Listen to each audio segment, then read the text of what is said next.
Is it time for a mind shift? If you don't know what that means, then join your host, Dr. Clint Haycock, a former evangelical Christian pastor and Bible college teacher of over 20 years, along the journey of deconstruction and reconstruction of faith, life, religion, and spirituality.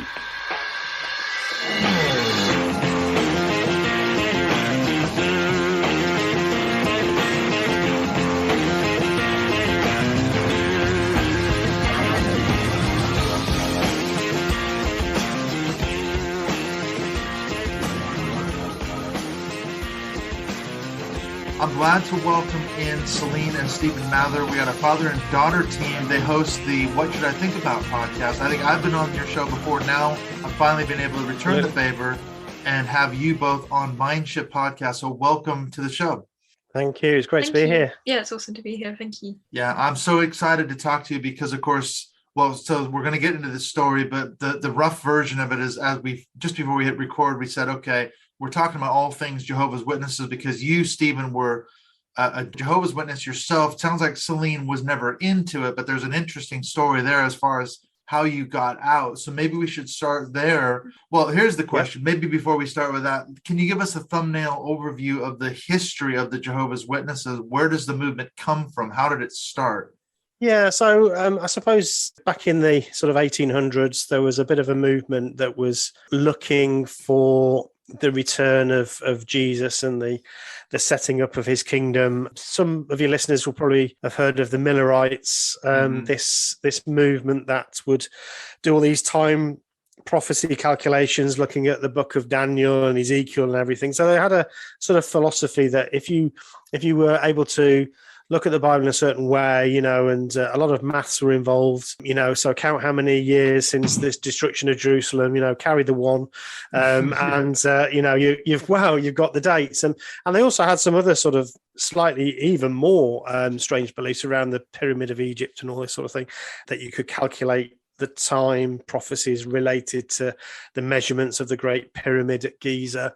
And there was this very kind of this movement around trying to work out when the end would come. And really Jehovah's Witnesses, well, actually it was Charles Taze Russell, who he kind of, during that milieu, if you like, he was part of that, these people that were thinking about this stuff. And he set up a magazine with a colleague called Nelson H. Barber, I think. And they did a magazine about, the Herald of Christ's Presence and all of this sort of stuff. From that came this movement called the Bible Students. And that's really where Jehovah's Witnesses come from. Looking at the history, there's actually, as always, there's quite a lot of factionalism in the early days. Mm-hmm. So it's not a simple line from Russell to Jehovah's Witnesses, but if you look back from Jehovah's Witnesses, you've got Charles Taze Russell sets up this group called Bible Students. They're based around this kind of end time prophecy stuff, fundamentalist Christianity in many respects as well. So, trying to recreate the first century Christianity, in the 20th century, and that's really what it was all about. And then comes after Charles Taze Russell dies, comes a guy called Rutherford, who I think in many respects is more of the architect of what modern day Jehovah's Witnesses are like. He organized it all very much in terms of, proselytizing, trying to preach to the world, the magazines, congregations, and they grew a lot during his time. I think to all intents and purposes, he was a bit of a bully and not a particularly pleasant person, but he was the one that coined the name Jehovah's Witnesses, or at least during his time. So that's kind of how Jehovah's Witnesses came to be, I guess. I mean, there's more to it, obviously, but I guess that's a potted history. Yeah, it's funny because my involvement with Jehovah's Witnesses was when I was an evangelical Christian, and we viewed you guys as a cult in the sense that it was not Christian. It was not Orthodox. That was the angle, because I remember listening to a guy who was called Dr. Walter Martin, the Bible Answer Man. He's dead now, but he had a show called the Bible Answer Man on the radio, and it was really interesting because the sort of cult psychology that he would attack with Jehovah's Witnesses, and I used to get into these arguments with Jehovah's Witnesses on my doorstep all the time when I was living in the States, and that was around the issue of their doctrine. And that was the big thing. And then he talked about the history of the movement only in the sense that he said Charles Taze Russell was a sort of a charlatan and a fraud. He was sued for, the Miracle Wheat scandal and some other things. He was proved to be a perjurer in court and all the rest of it. And that's how we would debate Jehovah's Witnesses. Did you ever come across an evangelical like me who kind of studied the movement and knew a little bit about that history of it? Oh, yeah, I think so. Obviously I was one of those people that would knock on the doors, and I was on the other side of that conversation. Yeah, I think there's certainly some that would raise those things. I mean, I don't think there's much argument that Russell had a slightly dodgy past, let's say, and I suppose Jehovah's Witnesses would deny that, but they don't care too much, if I'm honest. I think that the thing is it's no surprise that the sort of mainstream Christianity doesn't like Jehovah's Witnesses, because Jehovah's Witnesses are very anti-religion. They had a big, their big thing was that religion. How did he put it, Russell? Religion is a racket. I forget his exact terms, but he was basically saying that the religion was a con and a racket. It was just a way to make money, and it was all false. And Jehovah's Witnesses have carried that very antagonistic view forward, that everybody else, every other religion, including evangelicalism and Catholicism, but Islam and every other religion, is part of the world empire of false religion, the harlot that is signified in the Bible. I think Revelation talks about this great harlot, and so Jehovah's Witnesses call religion this harlot. They, so for a start off, they're not winning any friends, are they, by this stance? They also have some unorthodox beliefs around. So they don't believe in the Trinity. They're a Unitarian group. So they believe that Jehovah is the name of the God in the Hebrew Scriptures, and his first creation was the being that would become Jesus, and Jesus came to earth to die in the normal way, I suppose, the normal way that most Christians would understand the ransom sacrifice. But it wasn't God, it was Jesus coming down. It was his firstborn son. So that's an area of contention as well between Jehovah's Witnesses and others. And for that reason, many Orthodox Christians would deny that Jehovah's Witnesses are Christians because of that. I'm way past caring all of that debate, but that is one of the areas of antagonism. It really is. I can remember arguing John 1:1 in the Greek, with many a Jehovah's Witness. In the beginning was the Word was a God, according to the New World Translation. I was just saying, I've taught for many happy hours about the definite article and the translation of the word and so on. So yeah, I've been there, and it all seems so silly now, to be honest. Oh man, we argued over one letter, basically the letter A. The Granville-Sharp's rule of Greek grammar and all. I can go round and round and round with Jehovah's Witnesses. I can remember many times standing on the doorstep, wherever I was living, having that same argument. And like you said, you were on the receiving end of that. Let me just apologize to I will apologize to Jehovah's Witnesses. But what was your experience, Celine? You weren't raised in it, though, were you? So how did you come to know about the movement as the daughter of Stephen, who's in the movement, or was in the movement, I should say?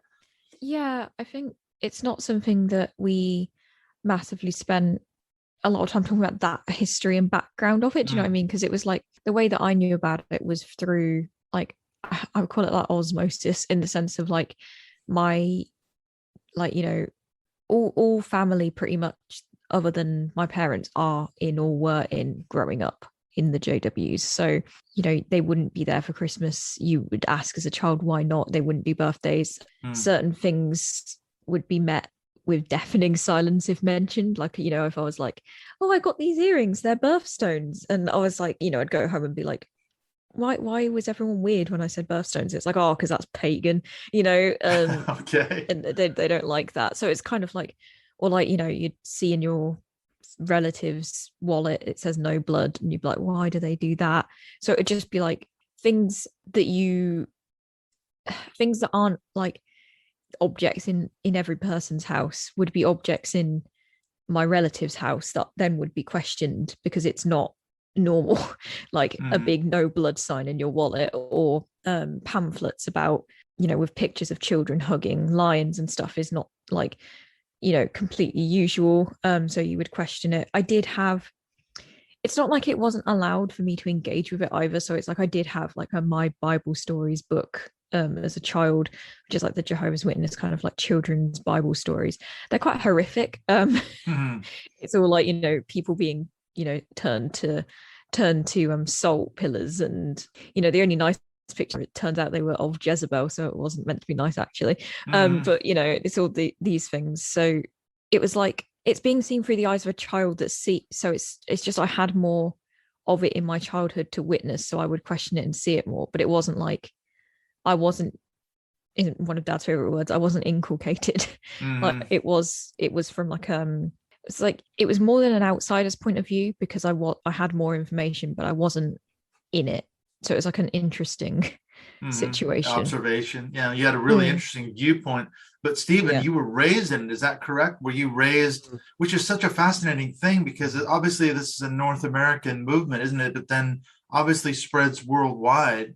So here in the UK, you become a Jehovah's Witness, what, as a young child, or were you just sort of inculcated in it, as you say, Celine? Yeah. I was born into it. I'm third generation, so my grandparents were witnesses. So my parents' came in during the sort of 40s, 50s, and then they raised, obviously, my parents in the truth, as they called it. My maternal grandfather never did actually become a baptized witness, although he was, still very kind of supportive of it all.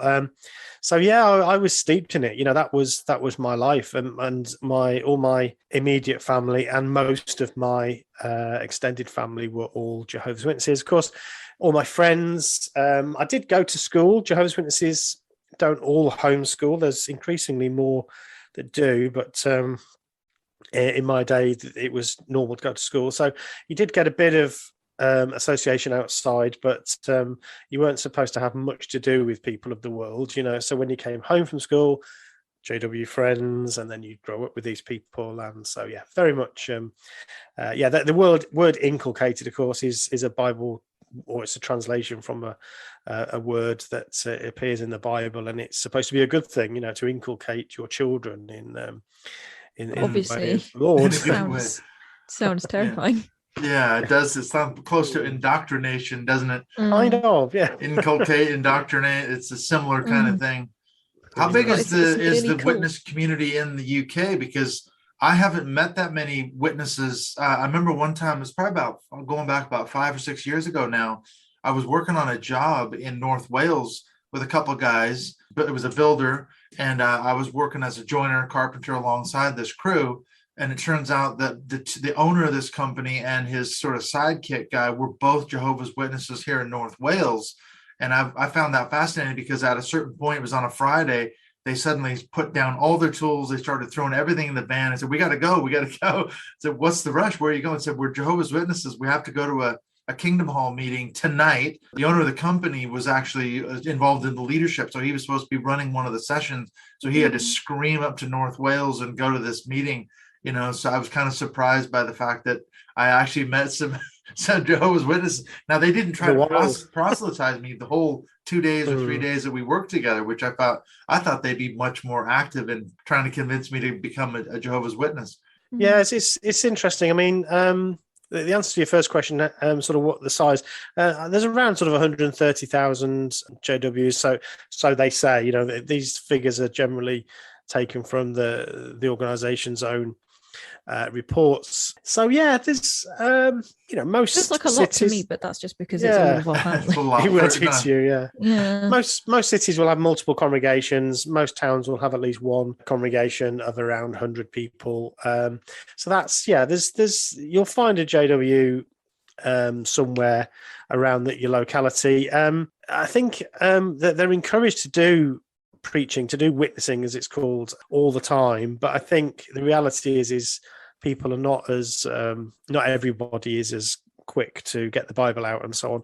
And when you're at work, I think most Jehovah's Witnesses probably concentrate on doing their day job most of the time, which is thankful. And actually, you'll find a lot of Jehovah's Witnesses are builders. A lot of the manual trades and so on, Jehovah's Witnesses get involved in that because it's seen as a practical thing, and you can, there's a future in it. Because of course, Jehovah's Witnesses think that the earth is going to be destroyed, the world of mankind is going to be destroyed, making way for a new system where only God's people are going to survive, and there's going to be a big building work to do. Plus, of course, there's lots of kingdom halls, lots of assembly halls, lots of facilities that are being built or have been built over the last few decades. So, yeah, a lot of Jehovah's Witnesses get involved in building actually by being a witness, because they get involved in helping building kingdom halls. I was on the plumbing team, for instance, so I learned how to do plumbing, and so you learn a bit of a trade. So then some of them carried on and started their own businesses up. So that's that's not surprising. Well, there's this baked in apocalypticism, like you say, because going back to the history, it strikes me that the thing about Millerites, like you say, they were steeped in this end times prophecy. That becomes a hallmark of the Jehovah's Witnesses too. I mean, how many failed end times Armageddon prophecies? That was another big sticking point. I can remember having those conversations with probably a guy like you on my doorstep, and I would always bring up all those failed prophecies and said, now, if they're claiming to speak for Jehovah, how can they get it wrong so many times and just keep revising and revising? But that is absolutely baked into the sort of theology of the Jehovah's Witnesses, isn't it?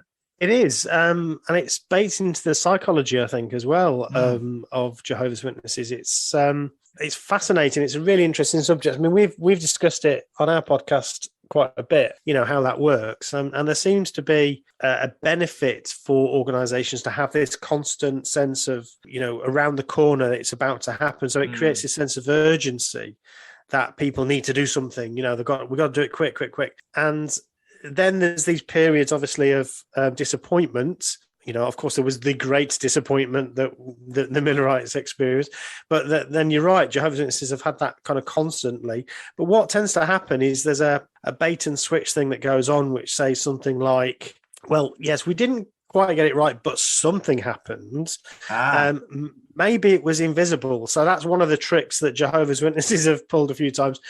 So, okay, the end of the world didn't come in 1914, but the end of the Gentile times happened. And so Jesus came to his heavenly throne. And so actually it did happen. It's just that we didn't see it conveniently. Always an explanation. I've gone through the book When Prophecy Fails by Leon Festinger, and I'm sure you're both familiar with it. It's fascinating, isn't it? Because it strikes me, I think he might mention the Millerites and maybe the Jehovah's Witnesses in the beginning couple of chapters, talking about how fascinating it is when a group or organization fails to have a prophecy come true. The followers tend to double down a lot of times instead of quitting in disgust and saying, oh, you said that Jehovah told you specifically this was going to happen on a specific date and it didn't happen, therefore you must be a false prophet and your movement must be false. They'll double down and like I said, they'll come up with a very creative explanation and end up sticking with the movement all the more. Some will. So what we actually covered that book in one of our early podcasts, and it's quite an old piece of work now, and the study is quite old, and it follows some fairly dated methodology. And I think what we found with that research was that actually, if you look at I'm so sad I actually made a table to show all the different people that were involved in this group, this UFO cult, and how they ended up. And actually, it wasn't, I think the story isn't quite that, they all doubled down, and they all actually quite a lot of people left. A lot of people sort of drifted, but there was a hardcore. So for me, what I think that suggests is that you get if you're an apocalyptic religion, then you get a good boost through that for many years, and that brings a lot of people in. And then when you have this failed prophecy, sure, you lose quite a lot, but you get a net benefit. So I think that's what we see in these groups. So, Jehovah's Witnesses had a bit of a thing in 1975 where there were lots of them were, again, somehow somebody had calculated that man had been created 6,000 years ago, which marks the end of the final day of creation, and therefore it would be convenient, it would be fitting if this was the end. So a lot of people were waiting for 1975, and actually quite a lot of people did leave after that. but not everybody. So it kind of then starts again. So you get this steep increase, and again, keep ramping up the pressure, more and more urgent, and then there's this process where you lose a lot again, and it just starts all over again. That's, for me, that's what I see. Mm-hmm. Not that the majority stayed and doubled down. What was your take on that, Celine? I mean, if you grew up sort of next to a lot of Jehovah's Witnesses, did you hear a lot about the end times apocalypticism within the movement? That's the weird thing, is that they're not really, and they're living their lives in a way that doesn't suggest that the end is nigh. Like you're living in a way very similar to how we live, except with a lot more rules. I don't remember a time where like it was, told to me like, oh yeah, all of your extended family think the end's coming. I think that's one of those things that you just sort of know somehow book is mentioned, but you never felt the urgency, or like, some people that have like emergency bags and stuff. Though I remember that being discussed at one point, not recently though, surprisingly, but they were talking about getting like emergency rucksacks with like tins and first aid kits and things like that, for when the end comes, or when they're getting persecuted or something, because that will happen before the end. They're just going to work, living their lives, having dinner. Like, it doesn't feel like the end is imminent. And like we said, I think Mum said once to a relative, she's like, do you look at us and just think, oh yeah, these people that are our family, they're going to like burn at Armageddon? No, so not thinking about it. So it's so dissonant, thought process. So it's a weird one. It is a weird one. I mean, it's similar to evangelicalism, I think, because there's a lot of end times preppers and all that out there. Not every evangelical is like that, though, certainly in North America, where I come from. But yeah, there's that strain of eschatology, end times prophecy. The end is near. Jesus is coming back. It could be any time, like a thief in the night.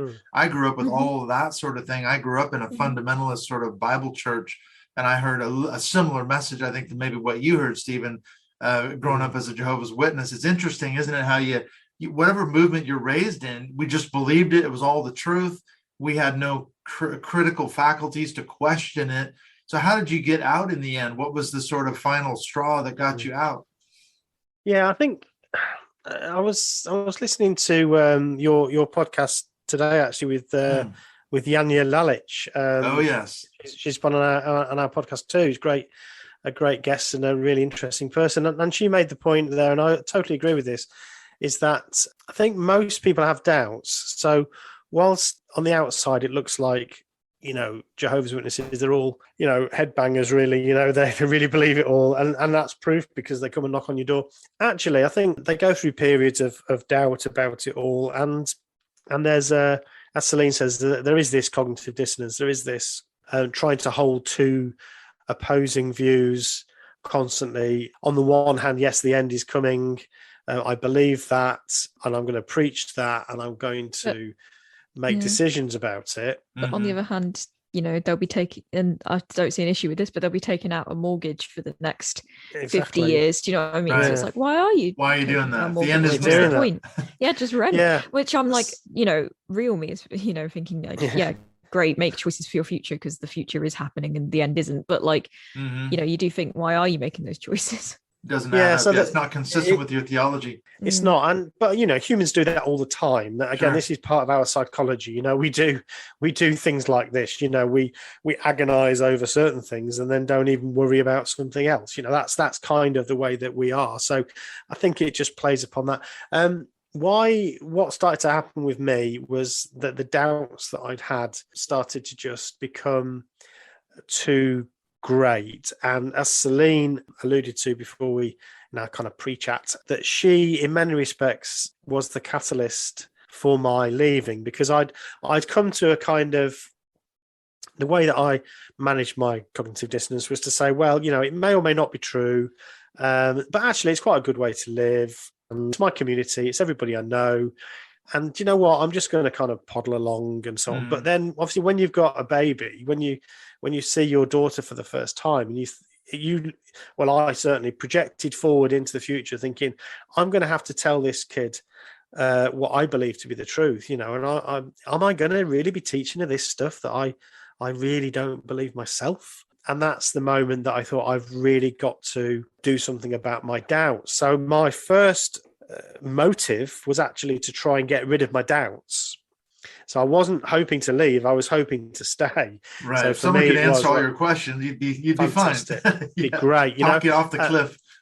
Exactly. I wanted Yeah. that. I wanted to believe it. I mean, I've Oh, said I've this been there. before. Yeah. I mean, I've prayed to Jehovah many times to begging him to make me believe it. Please make me believe it. I really want to believe it. Even on the day when I was getting baptized at 16, Jehovah's Witnesses don't do babies' baptism, but they do young people's baptism. But I was at 16. I was just desperate to believe it, because I knew I needed to. But so yeah, at that point, I just, because of Celine being born, I thought, well, I need to deal with this. Hopefully, I can take a bit of time out. I'm going to allow myself to do something you're not supposed to do, which is read other literature. So you're told to make the truth your own. You're told to study. You're told to, check that these things are so, but only by cross-referencing other Jehovah's Witnesses literature. You're not supposed to go anywhere else, So for the first time in my life, I said, look, I'm going to read anything I want to. I'm going to look at anything I want to.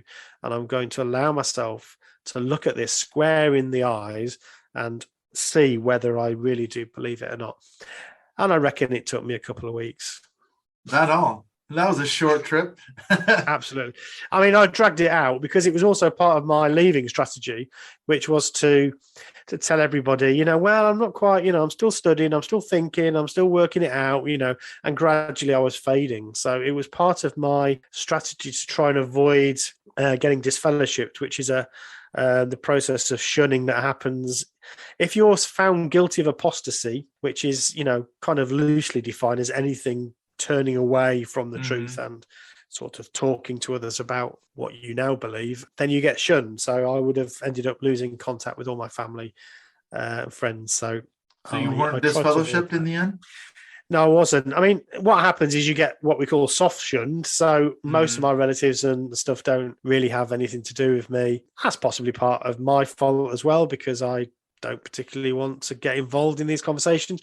Part of my fear was, the more you get asked questions, so why don't you come anymore, Steve? What's the matter? Is there something wrong? And then, of course, you feel obliged to answer the questions.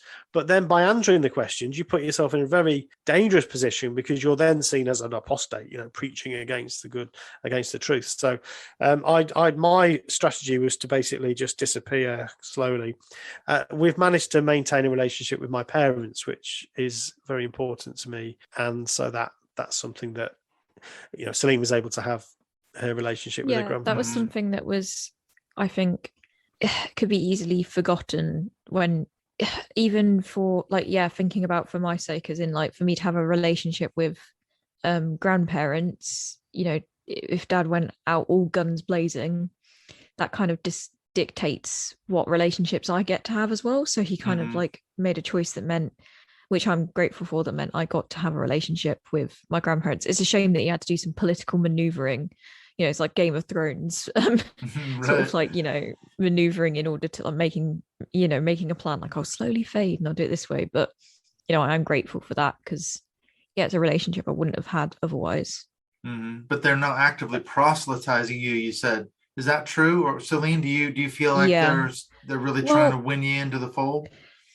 No, they tried a few things, I think, as a child, but then dad put a stop to that because I was a child and I was his child. So, it's his choice how I'm raised. And he said no to that, which I'm grateful for, because children are easily sort of, influenced. So didn't need them giving me sort of biblical tellings and things like that. I think I remember as a child thinking I'd go to this sometimes, and if I was being babysat, and I'd think, well, this seems nice, because obviously they all come over to you, and it's like they even love bomb children. Oh no.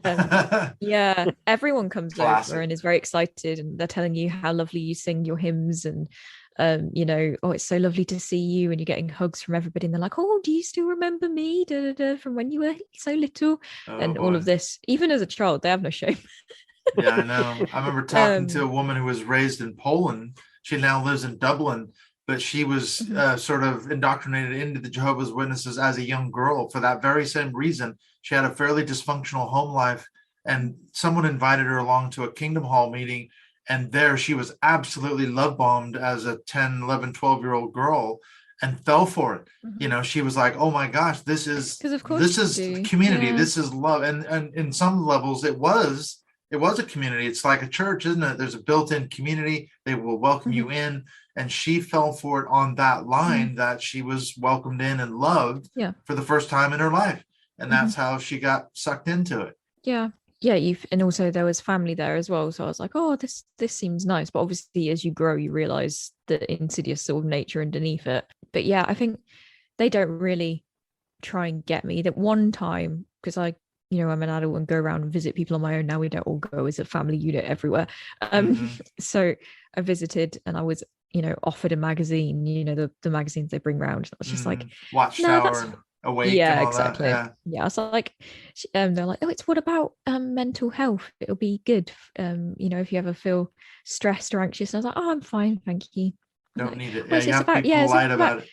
Yeah, yeah. I was just like, no, that's fine. But the other person that was there felt really uncomfortable and actually left the room, even though they're also a JW. So it's Mm. interesting the way people Yeah, the dynamic. respond. Yeah, because I think some people will always try and some people know when I guess it's no point and then they just find it uncomfy. But yeah, it's not something that regularly happens. I think Right. after that now that's kind of being left alone. We'll see. Maybe Mhm. it'll be like a once a year thing. Maybe that's what they're resigned to do. I don't know. Saving up for you.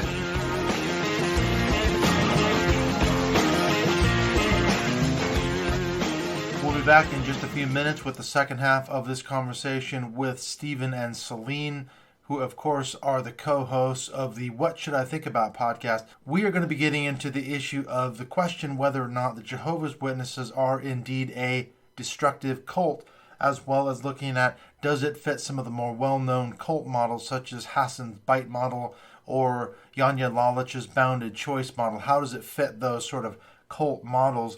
We're also going to conclude by talking about reconstructing life after leaving a cult or a controlling religion behind. And in fact, on that note, speaking of destructive cults, I've been going through Amanda Montell's book, Cultish, The Language of Fanaticism, and it's a really interesting study on how cults and other groups use language, certainly things like loaded language, thought-terminating cliches, to normalize, to control, to condition their followers.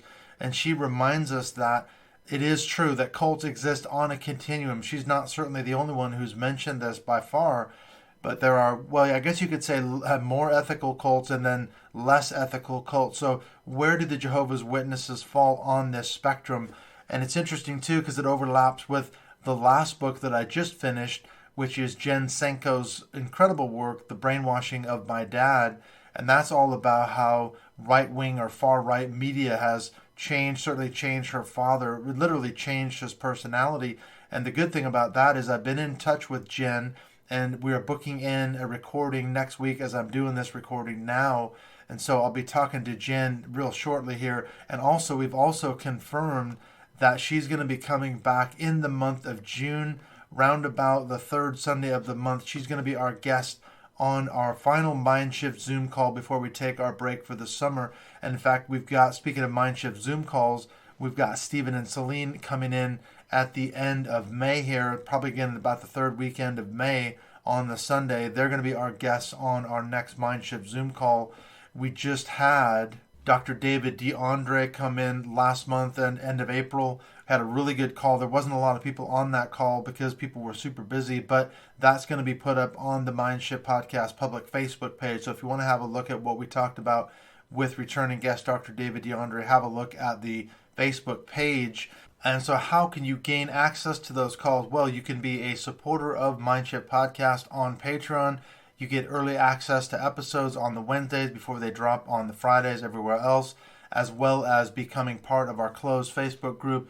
And it's in there that we send out notifications of not only our patrons only calls that we have on about the first or second Sunday of the month, but then those Mindshift Zoom calls. So helping me out also gives you a good reward of getting into those Mindshift Zoom calls that we have every single month. And as I say, I'm super excited to be talking not only to Jen Senko for this upcoming podcast, but also having her come in as our guest in the month of June on that last Mindshift Zoom call. And so look for that episode coming out here in the next couple of weeks. Also, I'm going to be on the Cult Vault podcast. I've got that recording booked, and I think I might return the favor and have Casey come on Mindshift podcast. We might do a collaborative episode. And I just finished last weekend, as I'm doing this recording now, just a couple days ago, my presentation on Christian involvement in politics and religious trauma for the Court 2022, the Conference on Religious Trauma, which has just concluded a few days ago as I'm doing this recording now. And that is still available along with all the other episodes. You can go on the Court 2022 website and you can find all the episodes which were recorded, so you can still have access to those sessions. So if you want to catch my episode on Christian involvement in politics and how that relates to religious trauma, you can still gain access to those. And then we've got the next thing coming up in July. My good friend Dr. Terry Daniel, she is hosting the Conference on Death, Grief, and Belief. That's coming up. It's actually an in-person conference in Portland, Oregon. However, you can attend that virtually as well, online, if you live in a different part of the world or you can't make it to Portland. I'm going to be doing my presentation on what happens after people leave the church. I'm going to be doing it virtually from here in the UK. Unfortunately, I can't make it to Portland. As much as I'd love to go back to my old hometown, I'm not able to make it, but thanks to Zoom and everything else, we'll be able to do that virtually. So you can find out more information on the Conference on Death, Grief, and Belief. Look that up, do a Google search on that, or you can send me a message on Twitter. You can follow me at Mindshift 2018, send me a DM, and I do tweet about that regularly, and I'll be posting more stuff on that as the conference comes up in July in Portland. So let's get on back into this conversation with Stephen and Celine as we look into whether or not the Jehovah's Witnesses are indeed a destructive cult. Where on that spectrum do they fall on that continuum? Picking up the threads of who we are, life after the Jehovah's Witnesses.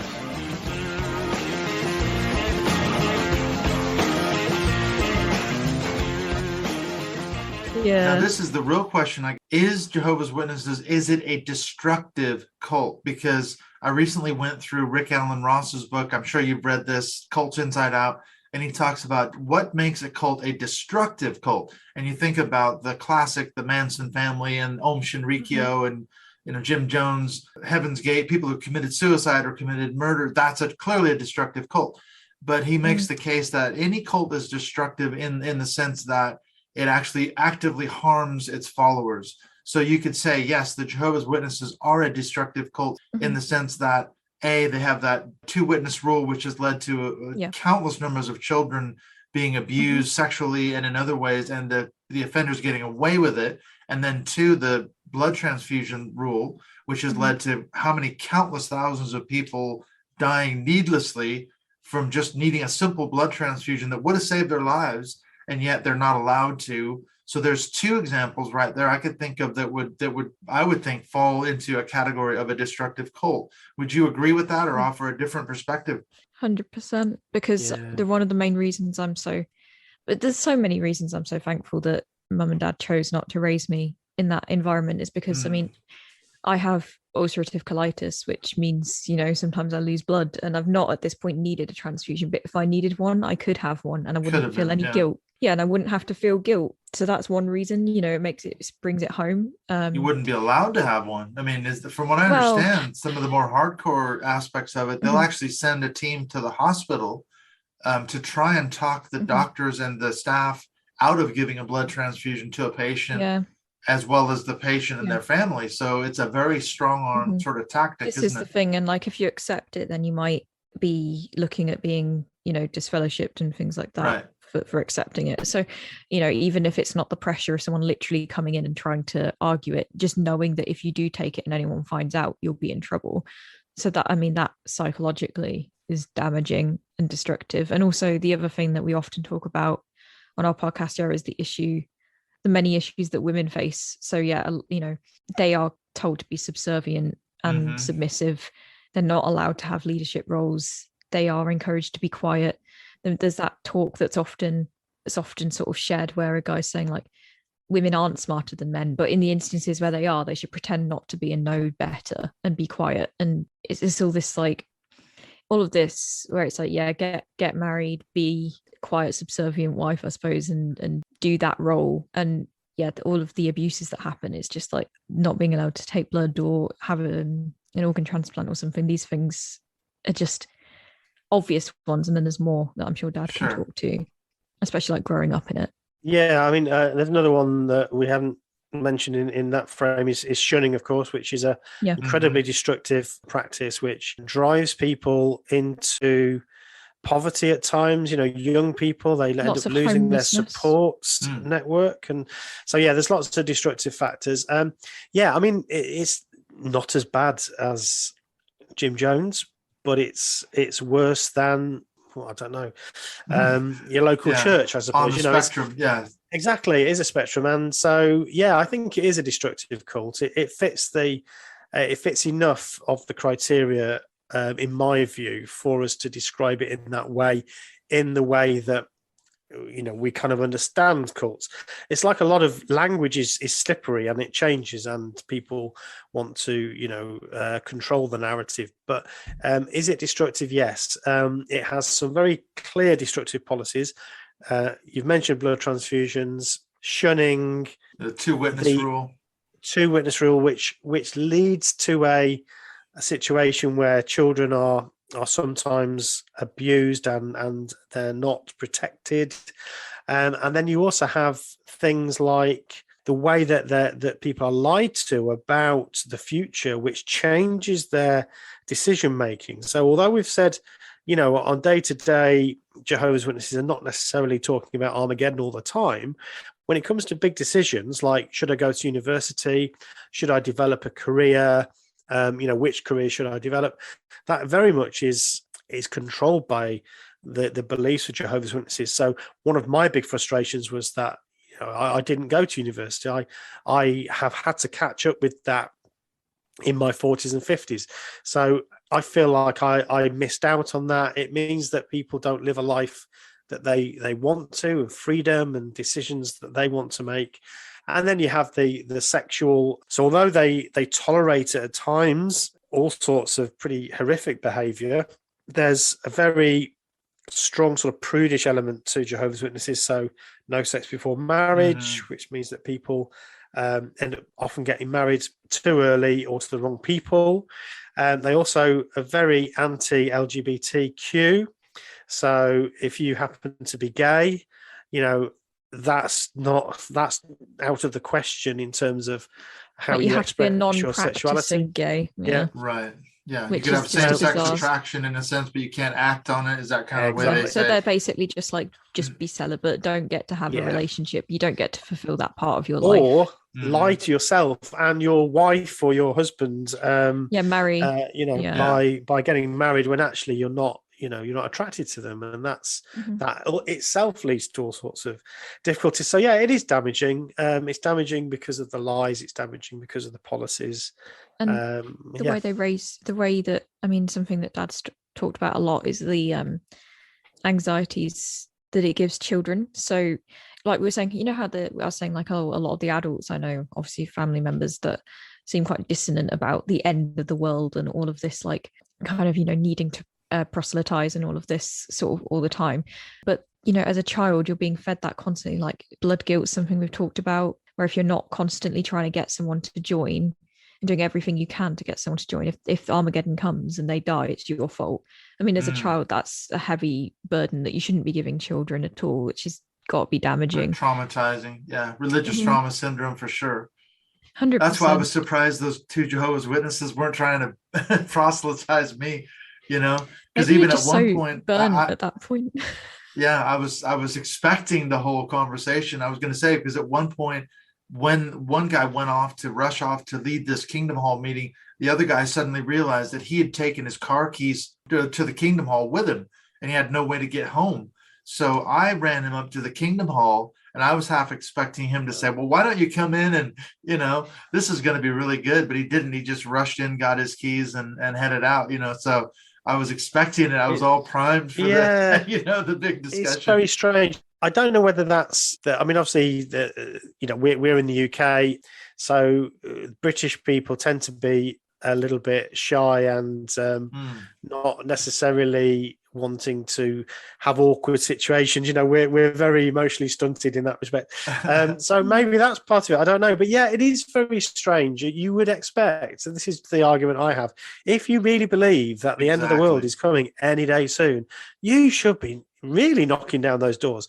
I mean, I was a pioneer, so I spent 90 hours a month doing the ministry when I was a young man, but it didn't feel like I was, rescuing people from a burning building. It felt like I was just trying to get my time in by knocking on doors.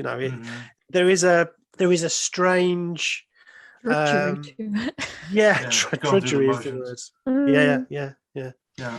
Well, I was going to ask, how would it fit with some of the more established cult models? Like, for example, I'm sure you use Hassan's bite model to describe it. I found some of those helpful models like Yanya Lalich's bounded choice model and some of the other ones that are out there. Would you compare it to some of those models? Like, for example, the bite model, how does it fit those sort of patterns? I mean, it absolutely does. It's and it's the spectrum, so it doesn't tick all of the boxes, but it ticks a lot. They control your behavior. They make you feel like you have to do certain things. You're very, very busy.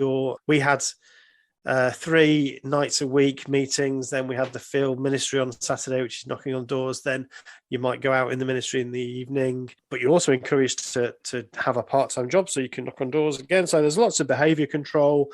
You're not supposed to watch certain things on television. You're not supposed to listen to certain types of music. Not meant to even think about certain things because God knows. Absolutely. Yeah. So like you're on for sure. Yeah. Thought you could lots have a of thought that. crime. Absolutely. Jehovah could be offended, and you could be sinning. Absolutely. God. Yeah. Information control, yes, because again, you're not allowed to, you're very, very discouraged about reading worldly wisdom. That's just worldly wisdom is a no-no. So yeah, you're not supposed to be reading books about evolution or about physics or geology or why waste your time with that? Read the Watchtower and the publications.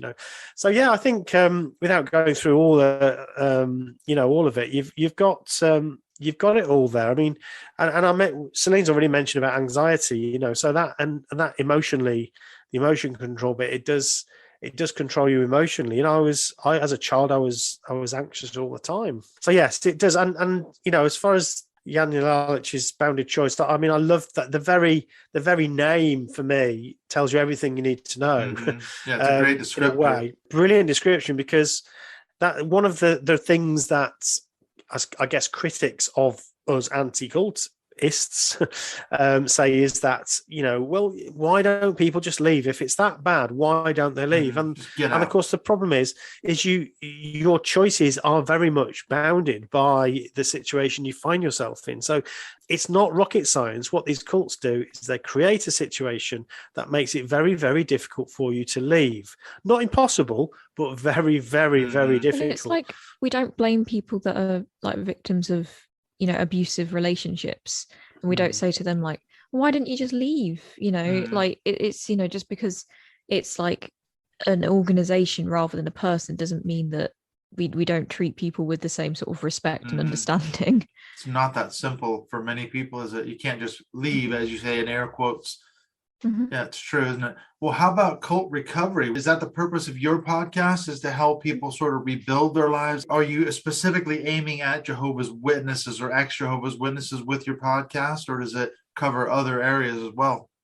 I think we'd like to think that it covers other areas, won't we, Celine? It's more about people that have experienced controlling high control groups, or even we've talked to people that have dealt with just high ships. So it's having experienced being in a high control environment and leaving that and exploring yourself and the world for the first time potentially, or rediscovering it after a long time.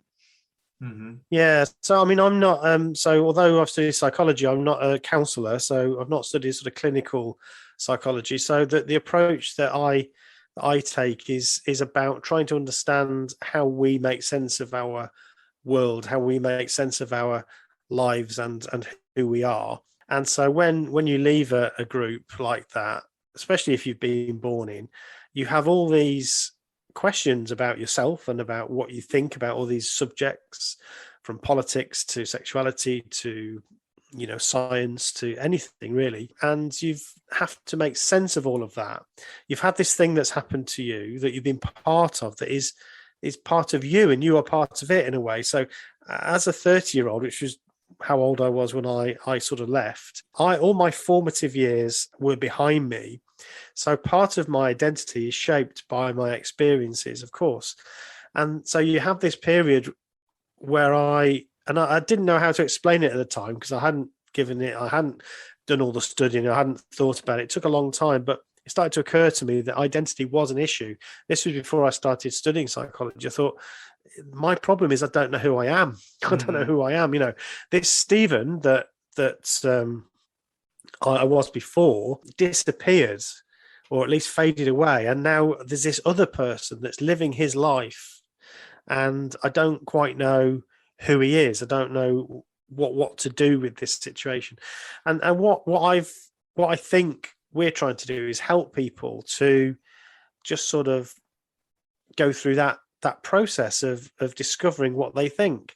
So we're not here to sort of counsel people and tell people what they should think. It's saying, hey, there's a lot of exciting stuff out there. The world is full of mystery and questions, and part of this journey is to investigate this stuff. And what we try to do, I think, is to, in a little way, model how you might go about looking at some of those questions.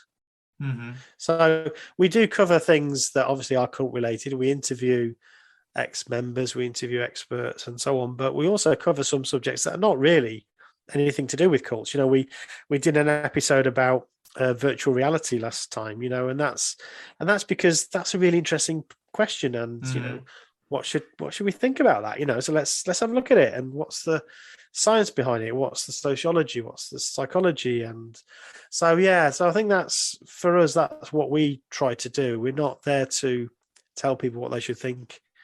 It's really, the question is, everybody's asking that question. What should we think about this? Especially for those of us, as you say, we're raised in it, indoctrinated or inculcated. That's the word, isn't it? From day one. It is. I never had a personality or an identity. Like you say, when I came out of evangelicalism, I had to ask myself, who am I?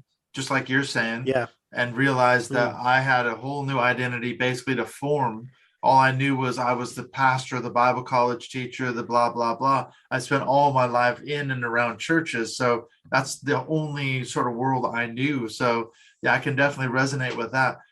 But one of the things, Clint, that I think, so in my master's, I did a little bit of research that I'm presenting at the latest ICSA conference, which I'm really looking forward to doing that. But one of the things that I found when I was talking to people for that was that whilst I think I certainly felt that I'd lost my identity, but actually what we do is we somehow managed to incorporate the person we were into the person we are now. So there'll be things about you that you think, yeah, I've always been a bit like that, to be honest. I've always been interested in that. And I wasn't able to pursue it because of before, but I was always interested in that. And that's the same with me. I think, you're into music. Your music has always been there. For me, I was always interested in science and trying to understand how things work and so on. And now I've been able to explore that more fully. I've always been a bit of an anxious person. I'm anxious now, so there's some threads of who we are. And I found that really useful, because I think the job of constructing a personality from scratch at the age of 30 is incredibly daunting. It feels really too difficult. And actually, I didn't need to do that, because I could build on this other person. Although old Jehovah's Witness Stephen was a bit weird, had some strange beliefs, did some odd things. I think actually I have a lot in common with him, That's so true. I resonate with what you said, because like you talk about, when I was an evangelical, I was into a lot of those things, but it was always with the spiritual veneer. So yes, I learned to play drums specifically to be in Christian rock bands and play in worship bands in church.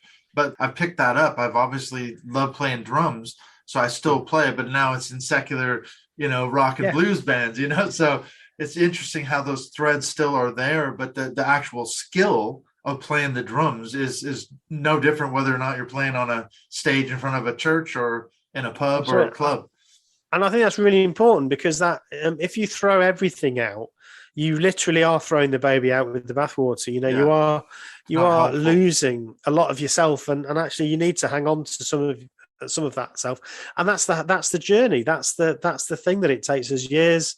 Maybe we never quite get there, but you know, everybody's sort of a work in progress. And I think we're all doing that. You know, which bits of me do I want to kind of hang on to? Which ones we jettison? That is a fascinating point. And on that note, we should probably end. It's been close to an hour. I really enjoyed talking to you and Celine again, meeting up again. And we're going to do our Mindshift Zoom call. We talked about that today in May. I'm really excited to have you two drop in and meet our group. So that's going to be amazing. So how can people find the show? How can they find you on social media?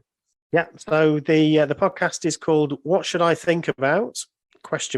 So it's a question. We're not telling you what to think about, but it's the question. So what should I think about? And it's on all the podcast apps, Apple Podcasts, Spotify, and so on. So yeah, find us there. Social media wise, I'm on Twitter. My handle is Stevil Sheep, STEEVIL Sheep. And there's also a What Sitter handle as well, which is the one that you tend to look after more. Yeah, which is like Celine, what and then SITA, so it's like acronymed. So it's not as awful to type in.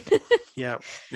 Well, thank you so much, Stephen and Celine. I really again enjoyed meeting up with you. I'm sorry that we waited so long, but I'm glad we finally got this done. And I'm super excited, like I say, to have you two come back next month and we will do our Zoom call.